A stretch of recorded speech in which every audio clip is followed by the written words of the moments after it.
शिवरात भाजप ठाकरे गट आमने सामने भाजपाचा झेंडा असलेली गाडी मतदान केंद्रावर नेल्याचा आरोप ठाकरे गटाने केलेला आहे। मतदान केंद्रावर दिव्या ढोले संतापल्यात।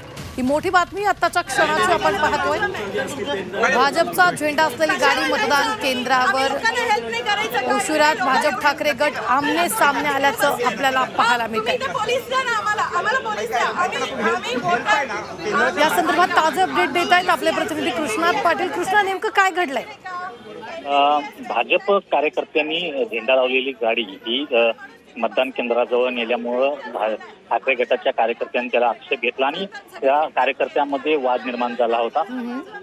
त्यामुळं काही काळ तिथं त्या ठिकाणी तणावाचं वातावरण होतं। अजून देखील तिथं थोडंसं तणावाचं वातावरण असलं तरी पोलिसांनी मात्र हा वाद सोडवलेला आहे आणि दोन्ही बाजूच्या कार्यकर्त्यांना बाजूला नेण्याचा प्रयत्न केलेला आहे। परंतु अद्याप देखील थोडंसं काही ठिकाणी तिथं तणावाचं वातावरण आहे। वर्सोव्यामध्ये देखील अशाच प्रकारचं वातावरण घडलं होतं।